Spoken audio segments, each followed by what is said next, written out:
as Black as Resistance is an expansion of Zoe and William C. Anderson's essay, The Anarchism of Blackness, in which they make the case for a new program of transformative politics for Black Americans, one rooted in an anarchistic framework likened to the Black experience itself. Zoe Samudzi is a doctoral student in medical sociology at the University of California, San Francisco, a photographer and a columnist at Broadly, as well as a freelance writer. We're delighted to have Zoe Samudzi with us tonight. Please join me in giving her a warm welcome.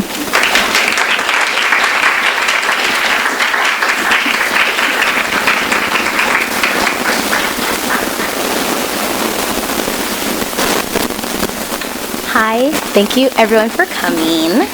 There's a couple of seats in the front if folks want to come and sit down. Let's see. So I guess I'll start by sharing a little bit about how the book project came about. As with most people that I meet these days, I met William on Twitter.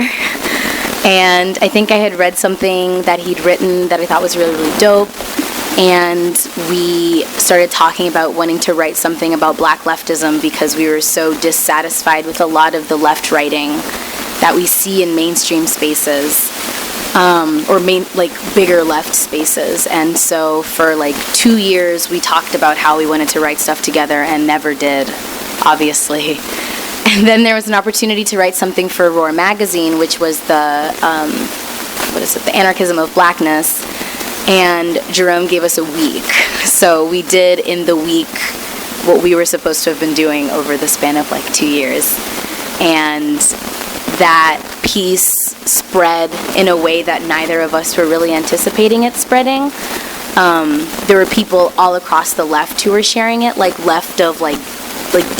solid Democrat voters were sharing it, and then commies were sharing it, and then anarchists were sharing it. So then I got really worried, right? Because I was like, if everyone likes it, then I feel like maybe we're not doing it right. There's not enough people mad about it, so what are we doing wrong? But I think it really spoke to the fact that it resonated because people are looking for something that's different. People are looking outside of electoralism. They're looking outside of the kind of stale leftist platitudes that are being sold. And so I guess in that way I'm happy to try to fill that void as much as possible. But basically AK Press reached out and they're like, do you want to write a book? And I was like, that sounds fake. But William was like, yeah, let's write a book. And I was like, all right. I would not recommend writing a book while you're doing a PhD. That's a really bad idea. And I was fortunate to have a really patient co-author to make me meet deadlines and tell me to stop crying and shit. Yes, extremely. So I think the way that I'm going to do this is read a couple of the sections that I think are the most important for me personally. The book is split up into, we kind of tackle two main issues. We tackle the issue of land, and we tackle the issue of self-defense, because land and self-defense are, I think, the two defining characteristics of the way that a people are able to assert and defend their sovereignty. That land is kind of this bounded territory for a people. That self-defense is the means through which that territory is protected. So I'm going to start with the kind of theoretical foundation of the thing.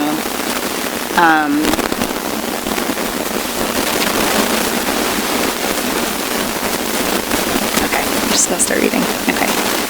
The American Empire has caused trauma endlessly from the moment it first existed. Frederick Douglass asserted, "What to the American slave is your 4th of July? I answer, a day that reveals to him more than all other days in the year the gross injustice and cruelty to which he is the constant victim. To him your celebration is a sham, your boasted liberty an unholy license, your national greatness swelling vanity.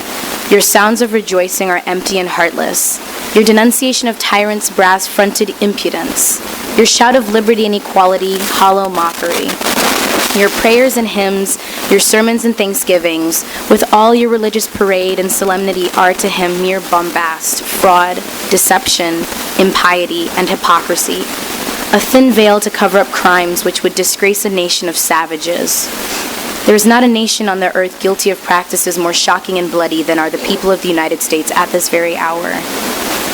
You must expand the scope of Douglas's question beyond celebrations of national independence. We who rightly take issue with the national project must also ask, is the American Revolution the singular, purposefully romanticized tale of wealthy landowners refusing taxation and splitting from the British Crown? That's obviously, yes, a loaded question. Or is there another potential American Revolution that has yet to occur? It's deeply ironic that we're taught the glories of the U.S. birth through revolutionary resistance to the British Empire, but told today we must not resist, must not be revolutionary, and need to resolve differences through reasoned dialogue and civic engagement. Equating a revolt to escape unfair monarchical taxes to real revolution is a perversion of the concept of revolution itself.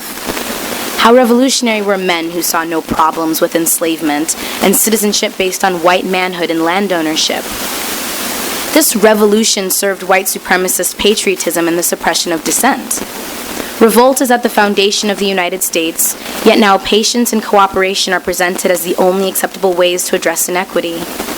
The very ideals at the foundation of the state are denounced while the state itself monopolizes the right to legitimate revolutionary change, just as it monopolizes the right to legitimate uses of force in self-defense. After all, the second paragraph of the Declaration of Independence reads, "We hold these truths to be self-evident, that all men are created equal, that they are endowed by their Creator with certain unalienable rights, that among these are life, liberty, and the pursuit of happiness, that to secure these rights, governments are instituted among men, deriving their just powers from the consent of the governed, and that, and this is in italics, whenever any form of government becomes destructive of these ends, it is the right of the people to alter or to abolish it, and to institute new government, laying its foundation on such principles and organizing its power in such form as to them shall seem most likely to affect their safety and happiness." Black people entered the settler colony through transatlantic kidnapping, chattel trade, and forced servitude. Indigenous genocide and land expropriation are intrinsic to American settlement. And the use of black labor was responsible for settler agricultural expansion and the growth of the southern agrarian economy. Once successfully cleared and claimed by white settlers, quote, native land would be mixed with black labor to produce cotton, the white gold of the Deep South. And it is through this institution of slavery that black people entered the American social contract. Slavery, forced servitude, was imposed upon black people throughout the United States, and blackness thus became a marker of that enslavement that would continue even after the institution's demise. Race in the United States evolved not only as a social identity, but as a property relation, which was codified in the American legal system and within the social contract itself. Inherent to liberal social contract values is the simultaneous maintenance of white supremacy's capital interests and the purported values of equality. Liberalism pays lip service to egalitarianism while complementing and lending itself to fascistic logics and political encroachment. Societal fascism describes the process and political logics of state formation where entire populations are excluded or ejected from the social contract. They are pre-contractually excluded because they have never been a part of a social contract and never will be, or they're ejected from a contract they were previously a part of and are only able to enjoy conditional inclusion at best. This differs from the political fascism represented, for example, by the regimes of Mussolini, Franco, Hitler, and others. It nevertheless lends itself to the formation of a political system easily susceptible to authoritarianism because it is grounded in inequity and inequality and marked by political mechanisms and popular consensus that allow rights and liberties to legally be taken away in the event that individuals and communities are ejected from the social contract. Black Americans are residents of a settler colony, not citizens of the United States. And despite a constitution laden with European Enlightenment values and a document of independence declaring inalienable rights, black existence was legally that of private property until post-bellum emancipation. The black American condition today is an evolved condition directly connected to this history of slavery, and that will continue to be the case as long as the United States remains an ongoing settler project. As Hortense Spillers makes explicit in her influential work Mama's Baby, Papa's Maybe, blackness was indelibly marked and transformed through the transatlantic slave trade. European colonialism and the process of African enslavement can be regarded as high crimes against the flesh, as the person of African females and males registered the wounding. Crimes against the flesh are not simply crimes against the corporeal self. The wounded flesh, rather, was the personhood and social position of the African. The wounding is the process of blackening through subjugation, a wound from which black people and blackness writ large have yet to recover. Recovery, a positive reassertion of identity, is impossible. We are black because we are oppressed by the state, and we are oppressed by the state because we are black. Black existence within the social contract is existence within a heavily regulated state, a state in which our emancipation from enslavement was not a singular event or a moment of true actualization of freedom, but rather a state-sanctioned transition from forced servitude to anti-black subjection and exclusion. We are carriers of the coveted blue passport, still trapped in a zone of citizen non-being, a zone where we are not fully disappeared and eliminated, but where we are still denied the opportunity and ability to self-determine, a state of precarity that only allows for the conditional survival of particular bodies in particular ways. Within this zone, blackness is constantly under surveillance. And this is not simply an allusion to the state's literal surveillance projects. We refer rather to settler colonial arrangements in anti-blackness and anti-indigeneity that co-create the framework for state racial formations. The mechanisms comprising anti-black surveillance were foundational to post-9/11 war on terror securitization of Muslim, immigrant, and refugee communities across the United States. These suspensions of rights and civil liberties in favor of order are not new.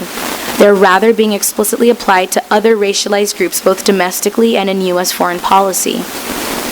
Where Islamism constitutes the enemy abroad, blackness is the perpetual enemy at home.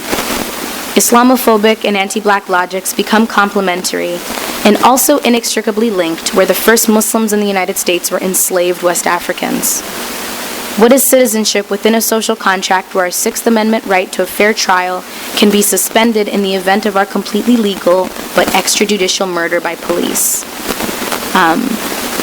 So that's kind of the foundation, the framework within which we understand black communities, and it's a framework that can be extended to other communities.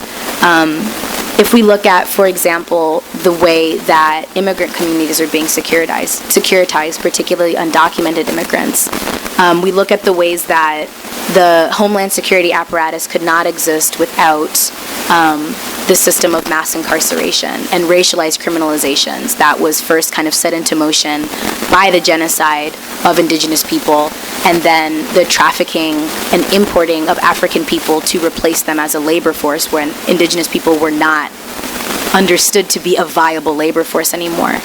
And so when we have our calls and our demands to abolish the institution of ICE, not to, I guess, get rid of it and like make something new that's more humane and in line with American values, whatever that apparently means, we also have to talk about a broader project of the abolition of police and broader carceral structures, because ICE doesn't function by itself, right? It uses the cooperation of local law enforcement. It turns county jails into detention centers for immigrant folks. We're not only seeing this treatment of undocumented folks, of people who are not allowed to be American, but we also see a threat that's being posed to naturalized citizens through these denaturalization, the task force that the government is setting up. We're seeing this idea of Americanness as something that is a reward, something that is thus conditional. And if there are certain kinds of people that were never intended to be brought into the fray, then this kind of conditionality is always going to be dangled in front of them like a carrot, and they're going to be the ones to have these rights and have these privileges of Americanness be taken away.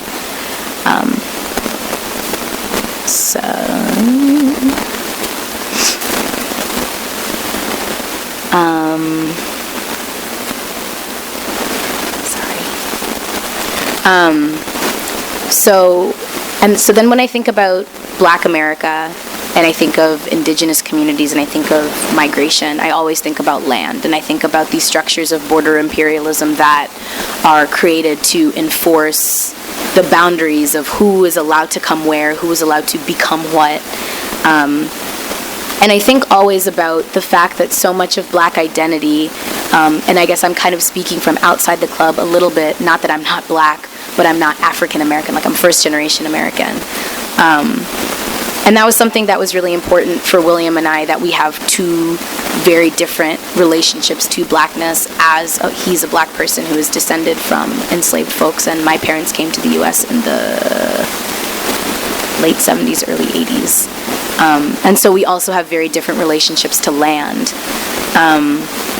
And there have been a lot of like Black nationalist programs that are like demanding particular access to land, both through certain kinds of orientations domestically, and then also certain kinds of claims to land and indigeneity on the continent. But there are ways of going about relationships to land that mimic settler colonialism, that see this ability to dominate and to claim dominion over space and people as being a reparation.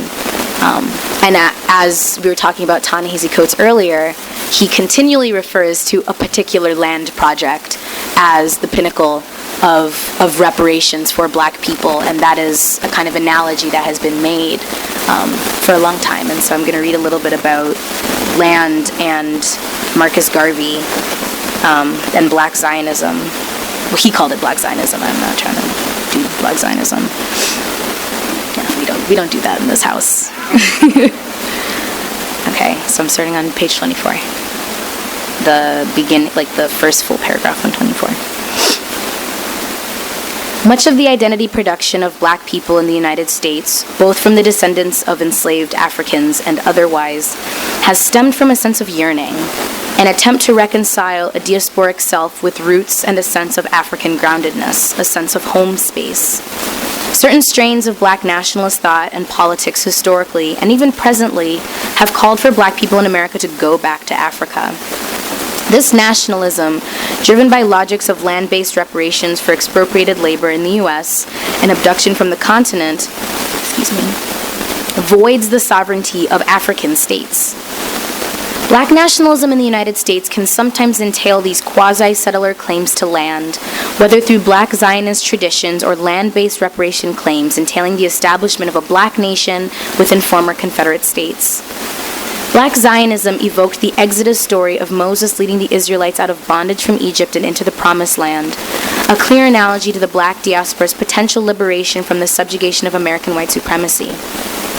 Marcus Garvey's Back to Africa politics, for example, emulated the Zionist concept of Aliyah, the return immigration of Jewish refugees in the diaspora to Israel. While a tenet of Zionism, it was not established as large-scale until the late 19th century, and then on an even greater scale after Israel's creation in 1948. By contrast, Palestinian refugees displaced by the Nakba in 1948 or the Six-Day War in 1967 are not afforded the right of return granted to them under international law. Founded in 1968, the Secessionist Republic of New Africa was an organization and social movement founded on the basis of three major goals. Leaders sought the creation of an independent Black nation in the southeastern United States, the former Confederate States of America, a nation that would include Georgia, Alabama, South Carolina, Mississippi, and Louisiana. $7 billion in financial reparations to Black American descendants of enslaved people, and a nationwide referendum for all African Americans to vote on whether or not they wish to remain U.S. citizens. But more controversial than Black secessionism itself is the question of the fate of the Native American communities in those states. Where would their struggle for liberation and autonomous nationhood fit within the Republic of New Africa framework? Would their sovereignty be erased and subsumed? Settler colonialism refers to the process through which an external force colonizes a space through the establishment of permanent settlements with the aim of permanently securing their hold on specific locales through a claim of special sovereign charge or dominion over space. The kind of colonialism that marked the majority of the world that was one that necessitated the existence of indigenous communities for a labor force, among other things. But by contrast, settler colonialism is a far more invasive mode of colonialism that is marked by the dispensability of indigenous communities. It is a project whose dominant feature is not exploitation, but replacement, driven by a ruling logic of, quote, sustained institutional tendency to eliminate the indigenous population. Settler invasion is a structure, not an event. Examples of settler colonies include the United States, Canada, Australia, South Africa, Zimbabwe, or formerly Rhodesia, and Israel. The creation of each of these states was predicated upon the displacement and removal of long-standing native communities that existed within the borders of the nation-states. Because Africans were forcibly removed from the continent and trafficked to the United States and did not largely participate in the European process of domination, black people cannot be considered as settlers in the United States. Though we may participate in ongoing settler processes and benefit from the elimination of indigenous people and the expropriation of their land, we are not settlers. But championing the creation of a black majoritarian nation-state, where the fate of indigenous people is ambiguous at best, is an idea that is rooted in settler logic. Is settler adjacency what a truly intersectional framework and multifaceted approach to black liberation entails? If we use the creation of the State of Israel as an example, the ultimate reparation for historical violence is the opportunity to become a colonizer and gain proximity to or entrance into whiteness. Although popularly positioned as a kind of reparation for the mass murder of millions of Jewish people in the German Holocaust, the creation of Israel was an act of European anti-Semitism in the eyes of some, including Israeli scholar Ilan Pappé and obviously us as well.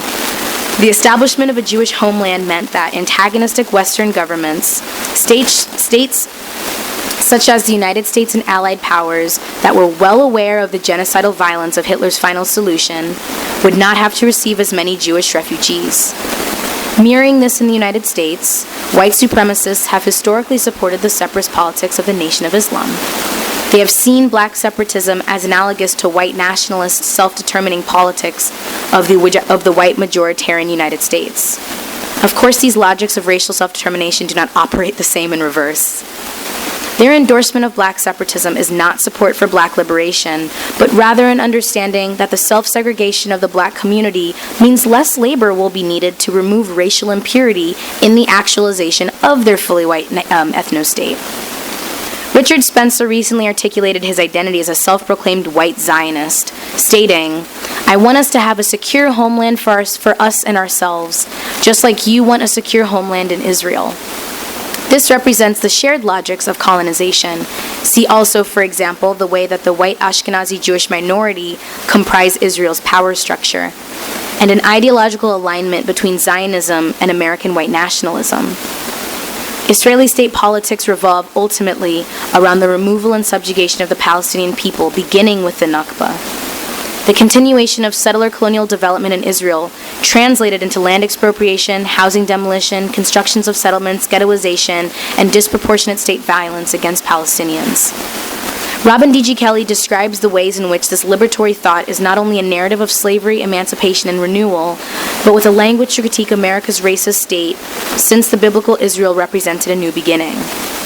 Unfortunately, though, much of black Zionist thought recreates the logic of settler colonial entitlements rather than building an incisive and critical foundation upon which to critique settler colonialism and build and repair Afro-diasporic relationships outside of that model.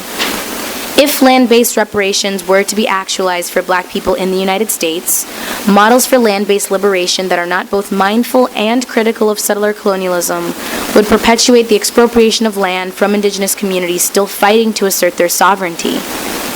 Black American land politics cannot simply be built on top of centuries-old exterminatory settler logics of indigenous removal and genocide. Rather, the actualization of truly liberated land can only come about through dialogue and co-conspiratorial work with Native communities and a shared understanding of land use outside of capitalistic models of ownership. And I think when it comes to land and kind of talking about Israel, I don't think that too many illustrations are more vivid than the kind of spectacle around the movement of the embassy to Jerusalem. And there was something really interesting in watching the kind of shit show that was the ceremony, and the kind of juxtaposition of that celebration with the like really brutal suppression of Palestinian protest. It was really interesting to see Jewish clergy and to see the Netanyahu et al. Embracing these American clergymen who, like, weeks and months and years before were talking about how Jews would all be condemned to hell because there were these heathen people who won't accept God and Jesus in their hearts and whatever the fuck. And it was really interesting to see the nature of that strategic alliance, of the ways that, even in the United States, that Jewish people who are racialized as white, despite the fact that, like, Jewishness is not, like, white, it's this, like, weird flirtation with whiteness. It was really interesting to see this particular investment in coloniality, despite the fact that when the hammer comes down, the white nationalists are going to come after even white Jews as well. And, we saw, shortly after the election, we saw the swastikas being drawn in these Jewish cemeteries. We saw all of these anti-Semitic slurs being shouted. And it's interesting to see the kind of racial rhetorics and violence that the state of Israel is willing to endure in order to further this material politic of colonialism, of genocide against the Palestinian people. And it's all being paid for with our tax money, which is great and super positive. One of the other parts of understanding blackness and understanding the black position within white supremacy is understanding the ways in which whiteness constructed gender for black people. Patricia Hill Collins does really good work about looking at the way that Africanness as this, like, barely supra-animal condition necessarily meant and entailed this, like, hypersexuality, this distance from the real womanhood, which is kind of the cis hetero white womanhood. And we, in the way that we're understanding anti-blackness and we're understanding gender, I think we both are very adamant about understanding transmisogyny as the thing that is at the root of patriarchal enforcement of gender. Because transmisogyny is ultimately about the misgendering of trans women, and so it's about the kind of reinscription of what a correct manhood is about. And we'll dig into that right now. It is not sufficient to page 68. It is not sufficient to simply center blackness in our understanding of resistance to subjugation. We must also explicitly name different gendered and sexual identities within blackness. Any truly liberatory... So this is within the within the chapter about self-defense, because we are trying to have this understanding of what... and push back against what constitutes innocence. And we're kind of trying to articulate that through these structures of gender. Gender is constructed in such a way that makes all of these different gendered identities within blackness further and further and further and further away from white womanhood, which is held as the kind of beacon of the ultimate innocence. Any truly liberatory politic must speak to the unique needs and vulnerability of black women and girls, particularly black, queer, and transgender women and girls. There are ongoing murders of black trans women across the country and trans women around the world because women's safety is a non-priority of the state and because patriarchal gender structures are ultimately grounded in transmisogyny. And so the footnote that we have here says, we understand patriarchy as ultimately revolving around transmisogyny because through the deliberate misgendering of trans women and the invalidation of their womanhood, transmisogyny serves as a correction for manhood and masculinity. Through this violent structural understanding, trans women are perceived through violent tropes, which ultimately justifies the violence and exclusion they experience. In, for example, trans exclusionary feminist spaces that perceive trans women as somehow appropriating or attempting to enter spaces that violate real women. I don't know how much y'all were following what was happening at London Pride, but that shit basically got hijacked by a bunch of lesbians who were insistent that trans women were not women, even though like they are women, and also like most trans women I know are super gay, and like lesbians. So it's just like I'm confused. What is the truth? Not that. Anyway, black women are also being hunted, but this hunting season, unlike the open season on black men, is grossly underaddressed because of the frequent degendering of anti-racist politics, the invisibilization of black women through diversity language like women and people of color that overlooks the intersections of race and gender, the erasure of black women within women of color, and understandings of how state violence against black people focuses on the humiliation and emasculation and almost sole targeting of cisgender black men. A politic of self-defense cannot ignore the intersections of white supremacist state violence and its manifestations of intra-communal violence against black women, as well as other members of the black community who are marginalized beyond their blackness. Black feminism says that the forces of sexism and misogyny, classism, and racism are inextricably linked in a mutually constitutive web of oppressions and domination. Within this tradition, of course, is Kimberly Crenshaw's intersectionality, building from the intellectual legacy of black lesbian feminists and even 19th century black feminist works such as writings by Anna Julia Cooper. Black feminism, too, grounds political understandings and anti-capitalist critiques in embodied knowledge and lived experience, and it also has the potential to present non-essentialized and non-biologized critiques of the position of black womanhood within history, a kind of useful historical revisionism, highlighting racial capitalism's violence against black women and black nationalism's frequent exclusion of them. Black feminism responds to the racist exclusion of black women from women's issues: safety, deservedness, agency and autonomy, and class depression. Understanding black women's subjugation by the state means understanding race and gendered labor extraction, and black feminism is useful for understanding the functioning of capitalism and for undermining the legitimacy of this anti-black settler state. Understanding black women's subjugation means understanding the ways that black women's labor was central to the development of the capitalist state and the American slaveocracy. Sarah Haley's No Mercy Here narrates how gendered anti-blackness formed the cornerstone of Jim Crow modernity, which then paved the way for the contemporary system of mass incarceration we have today. Haley's book compares the hyper-imprisonability of black women's gender deviance and the redeemability of white femininity, and shows how these constructs were made material through judicial sentencing that enforced black women's subjection. Black women were frequently understood to be as strong as men, and were frequently used for manual labor in the fields, whereas white women were only employed in fields as punishment for particularly bad behavior. Haley writes that in 1893, black men were 1.4 times more likely than white men to be arrested in Atlanta, while black women were 6.4 times more likely than white women to be arrested. That year, black male youth were 3 times more likely to be arrested than young white males, while young black girls were 19 times more likely to be arrested than their white female counterparts. The normativity and virtuosity of white women is made concrete through the deliberate singling out and punishment of black women and girls. It is through the tripled labor, the domestic, industrial, and sexual labor, and the male approximate punishment of the chain gang, that black women were further and further excluded from womanhood. White women ultimately became exempted from chain gang labor, the only demographic to be protected from carceral punishment in this way, codifying a race-gender structure revolving around the protection of white womanhood and rooted in anti-black criminalizations. So when we look at contemporary anti-racist politics, black humanity and personhood continue to be filtered and evaluated through the white liberal imagination.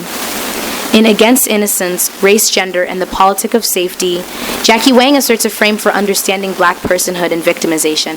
Also, if you have never read anything by Jackie Wang, you need to go read Jackie Wang very fast. She just put this book out called Carceral Capitalism, and Against Innocence is in there, as are a whole bunch of other fantastic essays, and I'm personally very inspired by her work.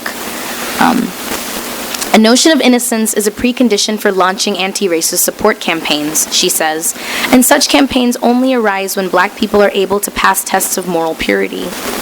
So we can, for example, largely agree that Tamir Rice was egregiously victimized because he was a child. The outpouring of empathy was due to his youth, as was the corroboration of his claim to innocence via surveillance footage. The same with Ayanna Stanley Jones. But Mike Brown failed the test because he may have committed strong-arm robbery, despite robbery not being a capital offense. And Darren Wilson's testimony added to the process of what Frank B. Wilderson III refers to as niggerization. And niggerization, described by Cornel West, is neither simply the dishonoring and devaluing of black people, nor solely the economic exploitation and political disenfranchisement of them. It is the wholesale attempt to impede democratization, to turn potential citizens into intimidated, fearful, and helpless subjects. Similarly, we did not see an outpouring of empathy and support for Cece McDonald, a black trans woman who was convicted of second-degree manslaughter after killing an attacker who violently confronted her with racist and trans-misogynistic language and smashed a drink against her face, clearly as a case of self-defense. She accepted a plea bargain of 41 months in prison in June 2012 and served 19 months in 2 different men's facilities before being released in January 2014. Given the epidemic and assault and murder of black trans women, was her defense of violence not warranted? What makes her less innocent than, for example, Marissa Alexander, who fired a warning shot after her husband attacked and threatened to kill her? There is far more outcry about the gendered implications of women invoking stand-your-ground laws than the perfectly reasonable use of violence in response to the assault of a black trans woman. Perhaps because, in the case of Alexander, white liberals were able to apply the carceral feminist logic of protecting the world from scary racialized men that sits at the root of so many implicitly racialized anti-domestic violence and intimate partner violence interventions. It's important for us to note our steadfast support of both women, and the contrast of their cases was not intended to indicate personal perception of one woman being more innocent or more deserving of support than the other, but rather the disparate nature of public solidarity given their specific contexts. Where so many anti-racist logics, even ones emerging from radical spaces, appeal to innocence, we continue to rely on the logics of the white imagination and draw upon exceptional cases to buttress our arguments. But ultimately, in doing so, we inadvertently affirm illegitimate modes of governance and social regulation in an ultimately illegitimate state. Reliance upon empathy fails to produce politics that unequivocally affirm black humanity. And in doling out our own judgments of innocence, we fail to articulate the state's relationship to and production of blackness. Innocence defenses can only be flawed because the disciplinary systems erected around us, the ghetto, the plantation, the prison, the colony, define us solely through our criminality, our deviance, and an ongoing existence as both capital and a heavily subsidized labor force for the state. The issue is not our ability to convincingly argue the innocence of brutalized and slain black individuals immortalized through hashtags. We occupy a criminal subject position that cannot be shifted by appeals to white emotion. The state does not simply produce anti-black systems, it is anti-blackness. Wang further discusses zones of intelligibility, spaces of, being and residing that are understandable to white people. Trayvon Martin and Oscar Grant, she writes, were both murdered in places intelligible to white imaginations, a gated community and a public transportation station, respectively. Still, violence has occurred in alternate universes, the slave ship, the hood, prisons, and anywhere in public except for at the hands of the state. What happens when blacks possess an unintelligible identity? We're forced to perform the dehumanizing mental gymnastics of appealing to white notions of innocence and perfect victimhood. Affirming the legitimacy of self-defense is refusal to entertain the idea that black people have only a conditional right to life. It is the embrace of a legacy of community self-determination by any means necessary. And I think that for us is particularly poignant in this moment where we're being compelled to civility, right? Like, we're not supposed to punch Nazis, which is stupid because World War II was like a whole Nazi punching war. And when, well, you know, it's a whole other story. The bullet's like an extension of a fist. And, you know, when we're looking at the Democratic establishment's response to Maxine Waters, who's basically like, you know, if you want to shoot me, like, don't miss.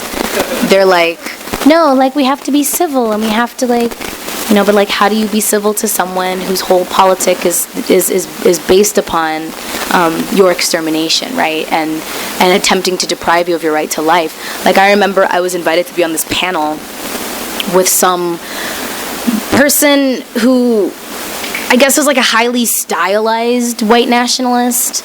And they're like, yeah, like, we think that you'd be like a really good, like, contrast and like rebuttal to his politics, and we think that, you know, you're intellectual, blah, blah, blah, blah, blah.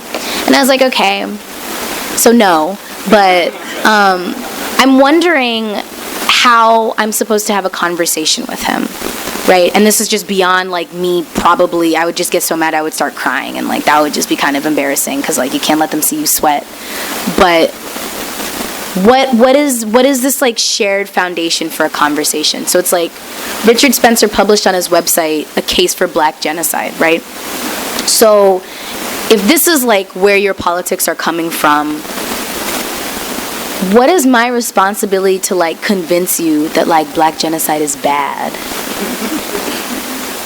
Like, it's absurd, right? But they were really, like, it would be like an intellectually engaging argument where, like, the intellectual engagement is basically me being like, you don't have a right to exterminate a people, and the other guy's like, nah, hold my beer, I totally do.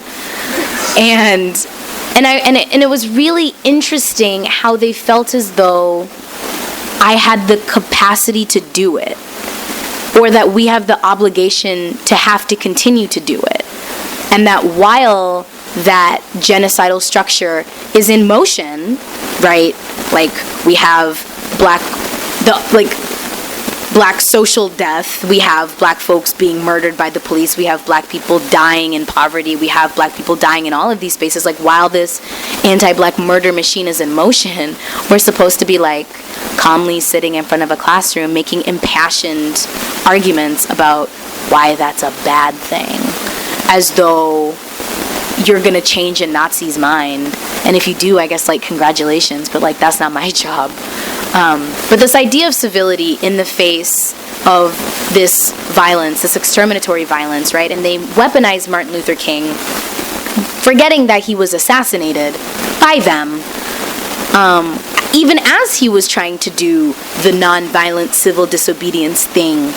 And as they beat us over the head with it in this moment, and they're talking about how Black Lives Matter needs to be more like Dr. King. If you look at the polls from the 1950s and 60s when Dr. King was doing his work, white people were saying the same shit about Dr. King's super respectable politic of civil disobedience that they're saying about Black Lives Matter, that it's too disruptive, that it's too communistic, that it's too whatever. Hold on. And so in this... my train of thought. Right. So in this idea that there is a civil way of demanding that we have a right to not be the victims of genocide, which, like, saying that out loud is kind of like a weird absurdity to me. And in saying that, like, articulating it in that way isn't good because they're gonna still shoot you. In saying that, like, armed defense is too alienating and you're gonna, like, alienate your allies, they're basically saying that we're gonna kill you and you're gonna die quietly and be quiet about it. And there's no correct way to articulate black self-determination. There's no correct way for us to be able to appeal to our own humanity. So Kwame Ture, made the quote that's like, nonviolence and civil disobedience only work if your oppressor or your opponent has a conscience. And our responsibility as black people is not to, like, help cultivate this conscience out of this, or coax it out of a structure that we were never intended to become a part of, right? And so the question becomes, what do we do? And my answer is, y'all can do whatever the fuck you want to do. I think electoralism has its place to some extent, but then also capacity building within communities and everything else that you need to do in order to do it also has its place. And we also have a chapter about guns and about self-defense, because I think William and I are both of the mind that the ways that we talk about gun control is just fundamentally wrong. That it's not so simple as to reduce it to either being pro-gun control or, like, anti-gun control. And, like, for the record, like, I am not for gun control. I don't necessarily think that you need like armor-piercing firearms, because are you going to go hunting with that? Are you going to try to shoot like a robber that's in your house with like an anti-tank weapon? But I also happen to know that the only time that gun control has ever been legislated in the United States was when black folks were exercising their Second Amendment rights. And Ronald Reagan was like, oh my God. And all the California legislators were like, oh my God, when the Panthers showed up to Sacramento with automatic weapons. But in having this conversation about gun control, we don't have this conversation around how it's rooted in racial criminalization. We don't have this conversation about the fact that violence against, or violence that is being waged by white people, is this kind of pathological violence that is ingrained within the nation state, and not this kind of anomalous acts of violence that keep happening every other day for the past couple of 100 years. Like, that's a big pack of lone wolves. And so the conversation that we're not having is about the kind of the DNA of American violence, the DNA of racial terrorism, and it's not so simple as get rid of all the guns, because then how are we going to defend ourselves from the state? Which is a spicy take, I guess, or whatever, but some people think that you don't need to do that, but I think we need to do that. And I also happen to know that, like, if we look at the history of Southern resistance, the only thing that stood often between black families literally being murdered by the Klan is the Klan's knowledge that you're coming to a house full of people that are armed. And it's like, yeah, you can try to do some silly shit, but they will shoot you back. And I think that that's something for me that's important in having an understanding of, like, what is our deservingness to life, right? Because that's what I think is fundamentally at the core of these conversations of self-defense, of these conversations of civility. It's the fact that Nancy Pelosi and Schumer et al. Recognize what would happen if black folks were like, you know what? We're not gonna do the civility thing anymore. We're not gonna do this voting thing anymore. We're gonna, like, take what's ours. We're gonna do the thing, and it would not be pretty for a lot of people. And so I think they had this understanding of this complete disruption of order. Where order is a white supremacist order. It is a stifling order. It is a genocidal order. And we can't legislate that kind of order out of existence when it is the nature of the country's existence. And the only way of kind of having an understanding of how to get rid of it is to kind of, I accidentally said this at a press conference recently, destroy America. I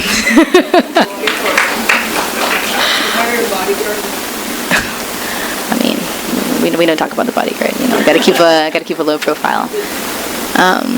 But yeah, I don't know. I've talked enough. My voice is kind of like, sounds like I need to clear my throat constantly. But I guess if folks have comments, questions, if folks have, like, read the book and are like, you're stupid, like, I don't like that. Well, please don't say that. It'll, like, hurt my feelings. But if you have questions, comments, thoughts, whatever, I would love to engage. I'm, like, very nice. I promise. I'm trying to encourage participation. Yeah.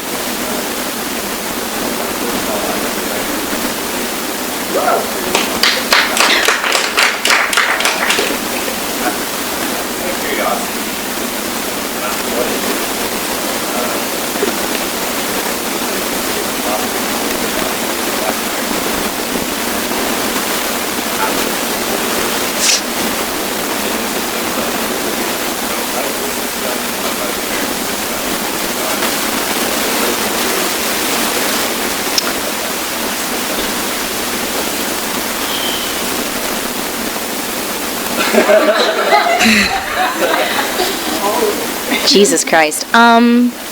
Okay, so I'll take the first part. Do I think that black folks can get free within the system? I think it depends on how you define freedom, right? We can, like, vote and, like, become president and, like, have all white parties and like, I mean, that's my freedom, right? Like yacht parties and shit. Like we have, no, it's like we have access to mobility. We have access to capital in certain ways. We have access to different positions and markers that would indicate a certain kind of social progress. But that progress is, and the participation in capitalism is still a participation in anti-blackness. Like, not to, like, guilt folks and be like, good to out of capitalism, because, like, you can't, and it's all fucked up, but, like, we'd be succeeding in a system that was created, because it's like, you know, in thinking about, like, what's her name? Cheryl Harris wrote, she talks about, like, race as being a property relation, and so blackness was codified as property, and whiteness is codified as ownership. We're participating in an economic system that continues to codify blackness as property. So to succeed in that means to kind of succeed, like, you can't become a billionaire ethically, right? You can't become like Jeff Bezos, whatever the fuck his name is, by like being like a good, nice person. And if you read all the gross, horrible shit that in Amazon factories, like, you understand how he is able to become a billionaire, because people literally don't stop working. And I guess if that's freedom, the ability to become a part of capitalist classes, to become a part of this like bourgeoisie structure, I mean, I guess we can become free. If we're defining freedom through like a maximization of like agency, then we can't do that within the kind of existing American nation state. We can't do that within racial capitalism. We can't do that while like border imperialism and like all of these structures of like militarism exist around the world, while these multinational corporations are extracting from the continent, Africa, and transforming indigenous folks there into captive labor forces, as opposed to allowing them to have agency over industry and exports and commerce and whatever in their own countries. No. Short answer, no. But I also am not going to pretend that I know what it looks like to be free. I think, as with so many other things, the idea of freedom is something that I've really been able to come through negation, right? I know what freedom is not. I don't know what it is. Which I think speaks to a lot of like very sad things about how our imaginations are necessarily constrained by white supremacy, by racial capitalism, by all these gender structures, by all these impositions of thought and identity and ideology. I just got off my exams where we were like reading all of this like neo-Marxism, so I'm just like bourgeoisie, like ideology, superstructure. So sorry about the all the buzzwords. But yeah, I don't know. It's not a super optimistic position, but I don't necessarily think that optimism is sustainable.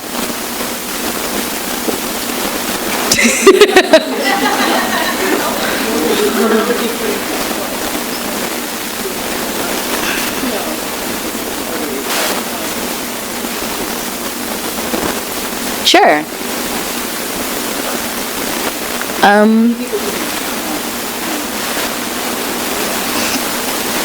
I mean, I don't really subscribe to Marxism in as much as Marx kind of predicted this like spontaneous revolution and evolution out of capitalism that would happen as in this like big nation state way, that there would be this like proletariat revolution, then we'd have this like dictatorship with the proles, and then we'd be like have this like great international like stateless thing, which like sounds super dope. Not exactly, no, it didn't. But my kind of focus as a leftist is not so much thinking about progress and thinking about liberation on a nation state level. As, I guess, like a materialist, as an anarchist, I'm really invested in harm reduction. Sometimes harm reduction looks like voting. because in like local elections, those are the folks that are allocating resources that often have like the most direct impact on people's living conditions and the most direct impact on people's capacities to have access to food, to housing, and to other like essential resources. And harm reduction for me is important because if we're kind of like waiting for the spontaneous revolution and finally that moment comes, but people are continuing to die, and finally we're just like, okay guys, like we're ready, we're gonna do it, and revolution is gonna happen, and everybody's dead, who are we fighting this revolution for? And what is the function of this revolution in our imagination? If it's just this thing, we're kind of waiting for the perfect condition to happen. There will never be perfect condition for revolution. And so I'm really invested personally in kind of autonomy building. I'm interested in kind of, and it doesn't necessarily have to be like dramatic, right? In the way that I'm not going to call the Zapatistas dramatic. It was kind of dramatic when they like went to war against the Mexican government, but it in terms of like this huge kind of communalist like living project. I'm interested in, for example, if there are food deserts or within this kind of structure of food apartheid, and one of the biggest reasons that folks aren't able to go get nutritious food is because folks can't necessarily afford the transportation to go to the places where there is fresh produce, like a carpooling system where like once or twice or 3 times a week we get people and we drive them to the nearest place that has food that takes EBT. Also, if we're like trying to talk about nutrition and produce, like community gardens and like teaching people earth skills and teaching people how to have a relationship with food, to cultivate their own food. Because when the revolution happens and our food distribution networks are all destroyed, we're going to have to learn how to do that shit anyway. To learn how to do stuff with water, to learn how to do stuff with like constructing and maintaining housing spaces and squatting. So we're like not necessarily dependent upon these slumlords that are extracting these like increasingly like extortionary rent prices, especially when I'm like thinking about housing in the Bay Area, which I'm just like, I live with like 8 people because it's the only way that like my rent isn't just a kidney a month. And so I'm really interested in kind of like small scale capacity, because the other thing about doing this revolutionary thing is like when the state evaporates and the state is dismantled, there are a lot of things that the state provides that people need that we have to figure out how to replace. And I think it's really ableist when it's just like, we're going to destroy the state. And it's like, okay, cool. What about people who are on Medicare that like are undergoing dialysis? Like if the state is dismantled and we're not figuring out how to like replace this with services, it's a lot of people who are going to die very quickly. And so I think that we have to figure out these like kind of small projects and these small ways of having people understanding that like we do need the state, but like we do not need the state. Like we can figure out ways of self-reliance, of capacity building, and the political project that I envision is like, how would we now create popular capacity and infrastructure as though we're anticipating the state's collapse next week? Like, what does it mean to envision new societies and materialize new societies in this moment, as we're thinking about how we would replace certain kinds of state services? Obviously, I can't give someone dialysis, but we can like give people like food and stuff. And sure. Well, I mean, if the tech infrastructure collapses, that might also be a good thing, but that's the whole other story. And are there any other questions? Okay, so there's... Okay.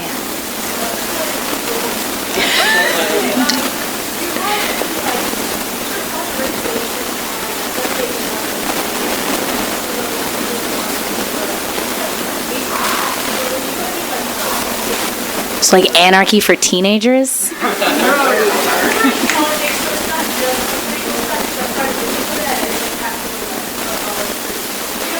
Yeah.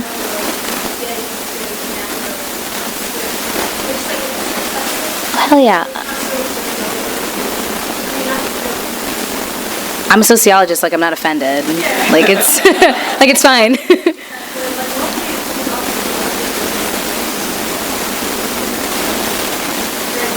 Yeah.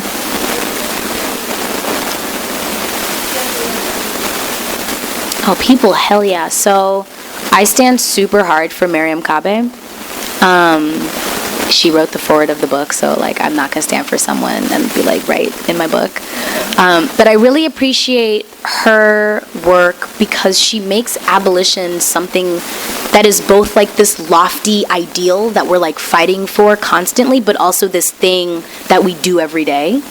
The way that she talks about care work, and like prison defense work, and talks about like reproductive labor and the kinds of like solidarity that is not as sexy as like chaining yourself to something and shooting at someone or whatever. Like she talks about this work in a way that's very approachable and very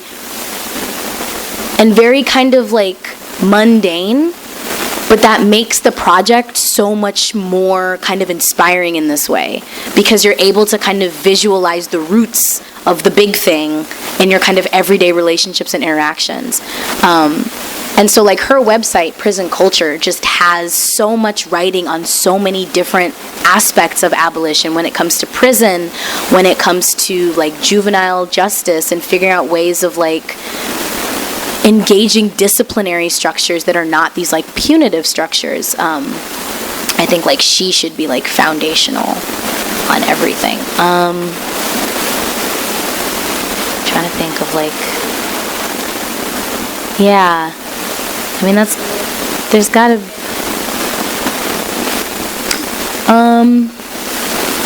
maybe that should be like a series of kids books. Like the only other thing for like anarchy that I know, it's like there's this like children's series called Rules Are to Be Broken, which is super cute. I'm definitely giving that to my nephew, and my brother's not going to be happy about it, but I don't care.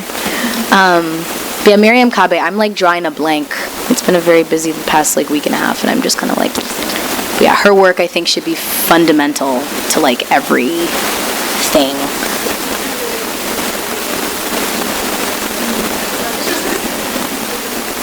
I would do that. We can exchange information. Let's like, are you like a teacher?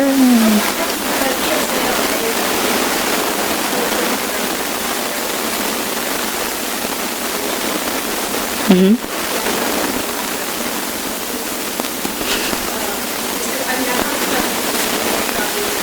Right.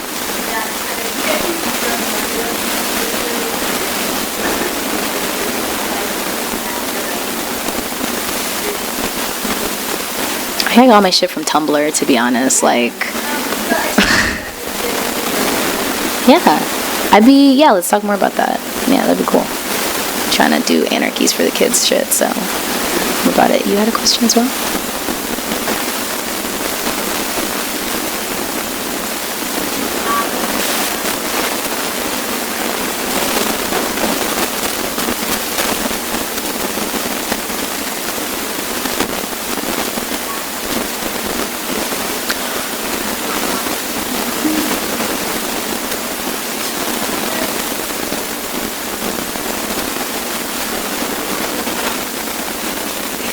Shit, just, I hate it deeply with every fiber of my being. And I think the way that I've seen like black women, black femmes push back against that, and in seeing folks' reaction to that, really makes me realize that like we don't know how to give compliments or to apologize. When you give someone a compliment and they're like, hey, like, that's not a compliment, and they're like, it is though, and you're like, but I don't like it, and they're like, but it's a compliment and I'm giving it to you, it really kind of demonstrates a particular kind of objectification, right? It demonstrates the purpose and the function of the creation of black womanhood, as not a person, as not an individual that has agency, but as like a tool.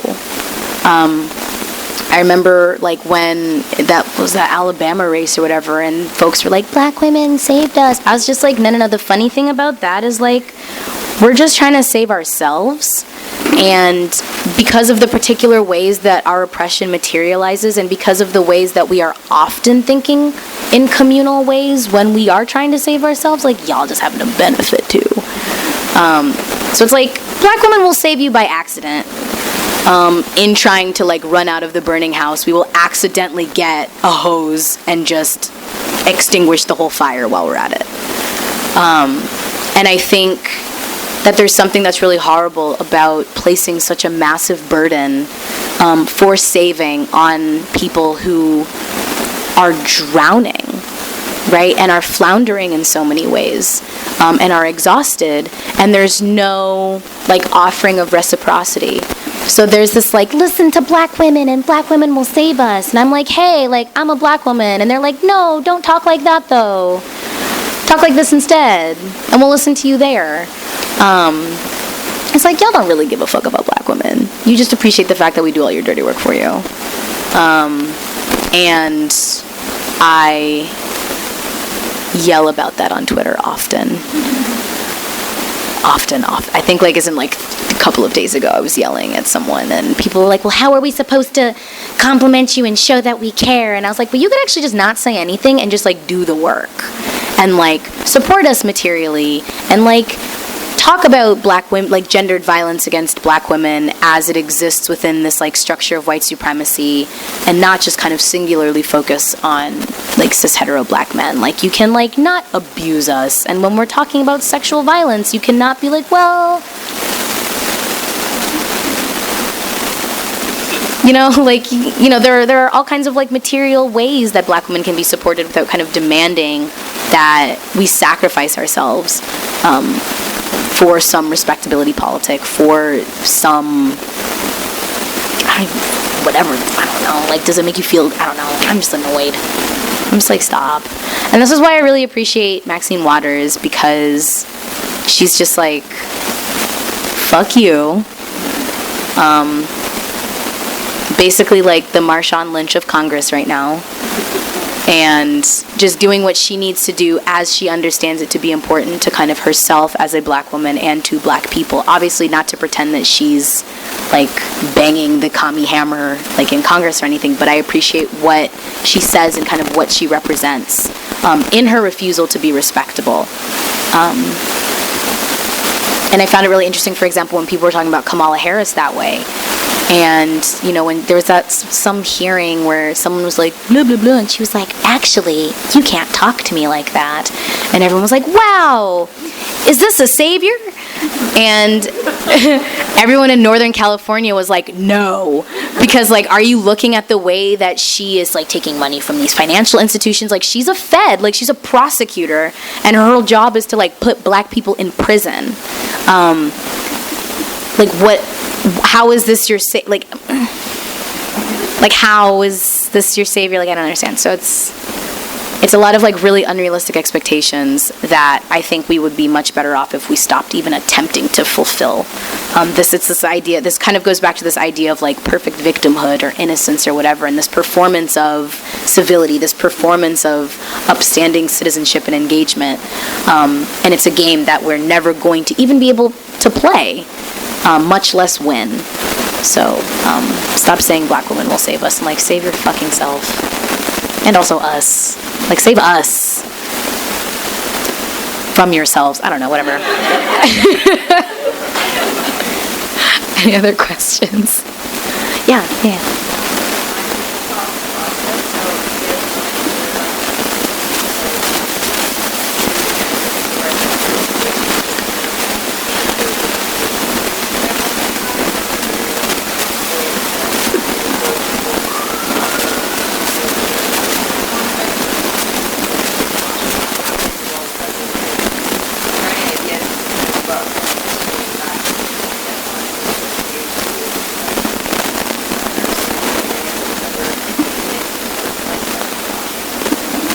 It's really interesting. We actually like kind of share a brain in this way. Like we might articulate it differently, but we like fundamentally like share like the same framework. And so I guess when I was saying like we have different ideas it's like I'm understanding these politics around land when there's this piece that was in Afropunk like a year or two ago, and this person was like, I think that all member states of the African Union should give African Americans citizenship and land. And I was like, that sounds like a stupid idea. And my orientation with like land politics are much more rooted on the continent because like my family is there, because my family or my parents like grew up during a liberation war, which was predominantly around kind of control of land and resources. And so like I don't have a farm yet, but am able to get farmland from the government. Like, so I'm accessing this land like in a very, very different way than he is. And his kind of relationship with land is this landlessness and placelessness, which scare quotes because black people aren't placeless, but this kind of like rootlessness of like the black American experience. And so it was really interesting to kind of get our heads together, and also like it forced us to like get to know each other in these like super intimate ways, and like put forth this idea through like a unified front, but like super disparately. So it's like the way that the book was kind of organized is like we really did the first chapter together because it was an expansion of the essay that we wrote, and then he really worked on the chapter about self-defense because like that's super his thing, and I'm like super about land, and so that was really the chapter that I worked on, and we both went into each other's chapters and were kind of like maybe take this out or maybe put this in, and edited them. So it was really, and there was, at no point were we just like at any kind of fundamental odds. It might be like, maybe write it this way, or like take this part of the idea out, because I don't know how much I support that part, but like everything else is like super solid. But as far as like co-creating goes, like it was a very easy process. Well, maybe he'll say differently, but it was very easy for me. And it was very painless for me, and it was very like affirming, and kind of like trying to offer something that is like generative, even though it is mostly like everything sucks and here's why. It was a lot of fun to write when I wasn't crying about it and missing deadlines, but got done, whatever. Are there any other questions? Yeah.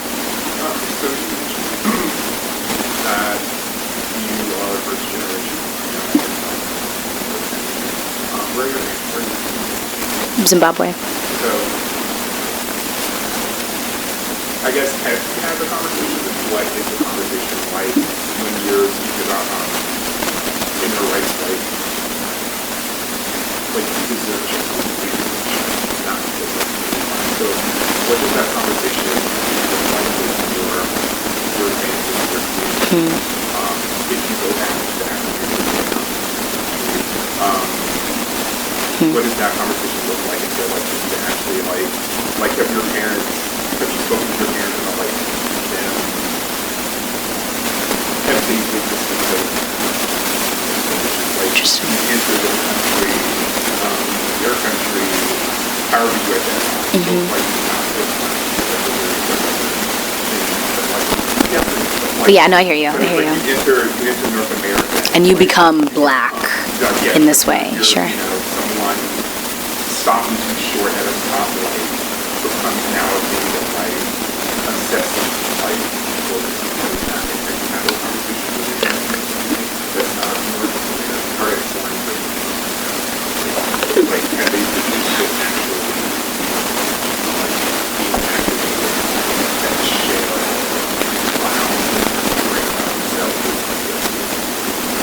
So, I'm actually, in talking about blackness, it's kind of interesting in talking about like continental identities. So it's like my parents were born in a settler colony where the kind of racial structure was enforced and created very similarly with the United States. So like, maybe not black, but like African and Native was like a thing that was very rigidly enforced. And so in talking with my mom, my dad is kind of squirrely about it, but in talking with my mom, she was like, coming to the United States was really interesting because this was the first time that I'd ever met poor white people. Because basically, the white people that moved to Rhodesia were like the poor whites of England who had the opportunity to become like the big man in Africa. And then she came to the United States and she was just like, aren't y'all all supposed to be like winning? Like, how is this a thing? And the way that she raised me, it was, both my parents raised me in this way that was really alienating, which was really anti-black, which I think a lot of like Black Americans already understand is a politic that a lot of Africans hold. Yes, but it's a lot. When you're put on the checkerboard and you're on the as you're doing it,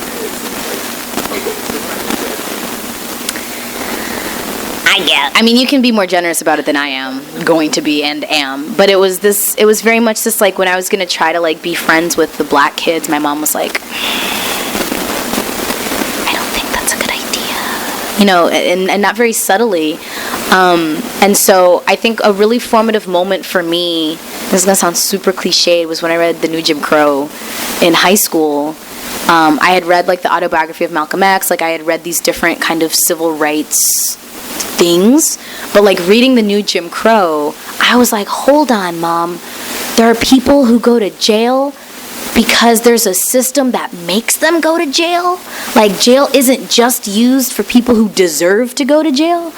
And I was like, mind blown. And it sounds really kind of juvenile, but when you're taught that like you're a special black, when you're not like them, and the reason that they're like that and the reason that they've been this way for 400 years is because there's something about them that is like innately bad, but you've been able to make it in 30 years because you're good, right? There's something that's unique about you. So I read The New Jim Crow and I was like, yo, holy shit, America is bad. I grew up in Missouri, so there was also like not really black folks to be like, no shit, it's bad, you idiot. Right. So I read The New Jim Crow and I came back to my mom. I was in high school and I was just like, yo, this is wild. Y'all lied to me. Like, and she's like, I don't think it's appropriate to like generalize based on a few isolated incidents. And I was like, she literally did a survey of like 300 years worth of like jurisprudence. This is like not a few isolated incidents. This is like every major court case in like American history. And she's like, I think you might be overreacting a bit. So it just so happens that the person that I grew up with 3 houses down is Carol Anderson, who's this like really incredible African American studies scholar. And so I like called her on the phone like crying, and I was like, Carol, I need you to convince my mom that white supremacy is real, and I need some help because she doesn't believe me. And so she calls my mom and she's like, yeah, you know, there's the Southern strategy, there's this, and everything I had said, and I was just like crushing it. And then she's like, you should actually read a book called The New Jim Crow, like it's really good. And I was like, oh, this is beautiful. So as I got older and I, did a master's degree and I'm like doing a PhD now, and I'm still yelling about the same shit that I was yelling about when I was 15, but I just like have some degrees under my belt. It's been really interesting to see my parents get radicalized. My dad is now a prison abolitionist, apparently. I was like, he said that, he was like, as an abolitionist. I was like, is he a what? A whomst? Like when did this happen? And my mom is like out here like quoting Assata Shakur and talking about I will not have my labor expropriated to her boss. And I was like, I am not taking credit for that. Like go off, but like, whoa. And it's been really interesting because I think in a lot of ways my parents were trying to protect me from the kinds of things that they endured, and I think they hope that coming to America they would not, I mean, it's not just a class thing, right? That my brother and I would not have to experience the same kind of humiliations that they experienced when they were in Rhodesia. And so after the election, my mom has really been going through it because there's so much about Donald Trump that reminds her of Ian Smith. There's so much about, like, she lived in an internment camp during the war, and so there's so much about this, like, immigration detention space that reminds her of what she lived in. And I think there was something that she told me, and she was like, as horrible as this moment is, there's like something that's really kind of freeing and liberating at the same time, and in kind of uncovering this veneer of like civility and democracy, like I have been able to like say the things and start to kind of work my way through and articulate these traumas that I experienced such a long time ago. And I'm actually writing a piece about her kind of immigrant story and the denaturalization politics, and that'll be out in a couple of weeks, so keep your eyes open. But it's been like a slow process, and I think that part of it has just been the fact that they have had to start interacting with the work that I do, and to really confront the kinds of questions that I'm asking. And I don't let them not ask those questions of themselves. When it comes to folks back home in Zimbabwe, like it's a little bit more difficult sometimes. I think that often a lot of black folks in America sometimes have these ideas about what it means to go home and what it means to be embraced by people at home because of these stories that they hear from like Ghana and Cameroon and people who are like, welcome home, or like stolen whatever. And I'm just like, folks in Zimbabwe, a lot of them like really don't give a shit. Like it's not a part of this like forced diaspora. So there's not the same kind of like institutional, cultural, material, whatever memory of extraction. We also have had like a dictator for like 37 years. So folks are just kind of trying to eat. And like, so I'm obviously I won't homogenize like every opinion in Zimbabwe, because like Pan-Africanism is still a thing that is like going strong on the continent. But I think that often something that's really hard in trying to talk about these Afro-diasporic relationships is I think that sometimes we think that African folks, actually I don't want to say that because I don't, but I think that there's this like idea that the folks on the continent care a lot more about folks here than they actually do, which is like a really fucked up pill to swallow. But I also think that part of that comes from this idea that blackness revolves around black Americanness, which is like completely false and gross and messy. So it's a lot going on, and it's like in my family, like my uncle, I learned my radical politics from him. He's an ex-guerrilla, like a Maoist. No, he lives in Zimbabwe. But like that's how I was radicalized, kind of first through this like armed struggle is like the struggle, and I was like, fuck yeah, it's the struggle. And I think he was part of that generation of that like old, not old, but it's just kind of like this old guard, vanguard left that was very heavy in its internationalism.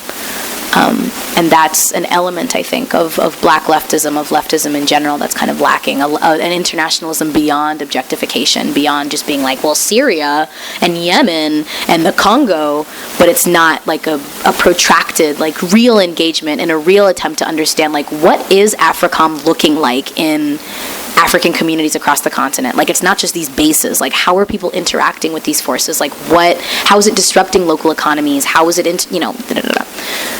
it's a big fucking continent, and there's a lot of different interests, and they're often, like, not even complementary within a nation state.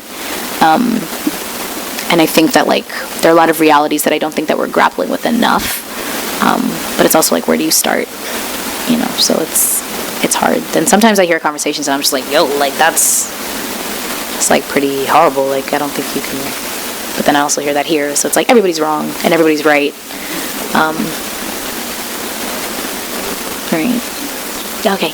2 more questions, if there are 2 more questions. Okay. Well, if not, thank you for coming to this reading tonight. You've been listening to the Skylight Books author reading series. Don't forget, you can listen to this and all of our other great podcasts at skylightbooks.com. Thanks again for stopping by, and we hope to see you soon.